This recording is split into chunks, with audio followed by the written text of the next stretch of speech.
तुमच्या शेतीची मोजणी अजूनही झाली नाहीये का? तलाठी ऑफिस, सर्वे ऑफिस आणि तहसीलाच्या फेऱ्या मारून तुमचं काम होत नाहीये का? तर महाराष्ट्रातील जमीन मालक आणि शेतकऱ्यांसाठी एक मोठी बातमी समोर आलेली आहे, कारण आता राज्यात जमिनीची मोजणी जलद गतीने पूर्ण होणार आहे. नमस्कार मित्रांनो, महाराष्ट्रात अनेक वर्षापासून जमिनीच्या मोजणीची हजारो प्रकरणे त्या ठिकाणी प्रलंबित आहेत. अनेक लोक अर्ज करून बसलेले आहेत, पण मोजणीसाठी महिने आणि कधी-कधी वर्षही त्या ठिकाणी लागत आहेत. यामुळे गावात अनेक वाद निर्माण होतात. याच समस्येवर उपाय म्हणून आता महसूल विभागाने एक मोठा निर्णय घेतलेला आहे.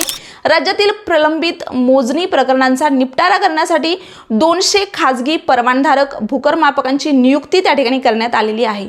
आणि सर्वात महत्त्वाची गोष्ट म्हणजे 30 मार्च पासून हे भूकरमापक प्रत्यक्ष मैदानात उतरून काम सुरू करणार आहेत. आता यामध्ये कोणकोणती मोजणी होणार आहे, तर राज्यात सध्या अनेक प्रकारची मोजणी प्रकरणं प्रलंबित आहेत. उदाहरणार्थ तुमचं पोटहिस्सा मोजणी असू द्या, हद्दकायम मोजणी असू द्या, खरेदीपूर्वीची मोजणी असू द्या, पाणंद रस्ता मोजणी असू द्या, ही सर्व कामं आता जलद गतीनं केली जाणार आहेत. पाणंद रस्त्याची मोजणी न झाल्यामुळे अनेक ठिकाणी त्या ठिकाणी वाद निर्माण होतात, पण आता या नवीन निर्णयामुळे पाणंद रस्त्याची मोजणी देखील स्पष्ट होणार आहे. सरकारने सांगितलेलं आहे की पहिल्या टप्प्यात 18 तालुक्यांमध्ये हा प्रायोगिक प्रकल्प त्या ठिकाणी सुरू होणार आहे. राज्यातील ज्या 17-18 तालुक्यांमध्ये मोजणीची प्रकरणं सर्वाधिक प्रलंबित आहेत, त्या ठिकाणी हा प्रयोग होणार आहे. प्रत्येक महसूल विभागातून 3 तालुके निवडून एकूण 18 तालुक्यांची निवड त्या ठिकाणी करण्यात आलेली आहे.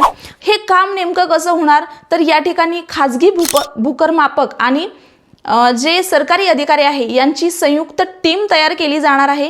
ही टीम जमिनीची मोजणी, पंचनामा, नकाशे तयार करणे ही सर्व कामं करणार आहे आणि सर्व माहिती जी आहे ती अक्षांश रेखांशसह डिजिटल प्रणालीवर अपलोड देखील करणार आहे. या संपूर्ण प्रक्रियेवर लक्ष ठेवण्यासाठी जिल्हाधिकाऱ्यांच्या अध्यक्षतेखाली समिती नेमली जाणार आहे.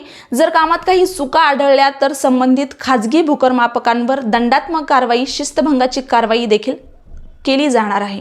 एक महत्त्वाचा नियम म्हणजे या ठिकाणी एक महत्त्वाची अट देखील ठेवण्यात आलेली आहे. सरकारी जमिनीवर अतिक्रमण, एकत्रीकरण किंवा पुनर्मोजणीची जी कामं आहेत ती खाजगी भूकरमापक करणार नाहीत.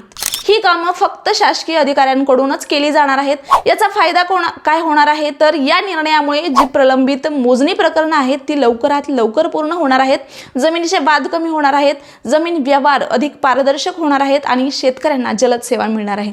पण एक प्रश्न आहे, तुमच्या गावात अजूनही जमिनीच्या मोजणीचे किंवा पाणंद रस्त्याचे वाद आहेत का? कमेंटमध्ये तुमच्या गावाचं नाव लिहून नक्की सांगा.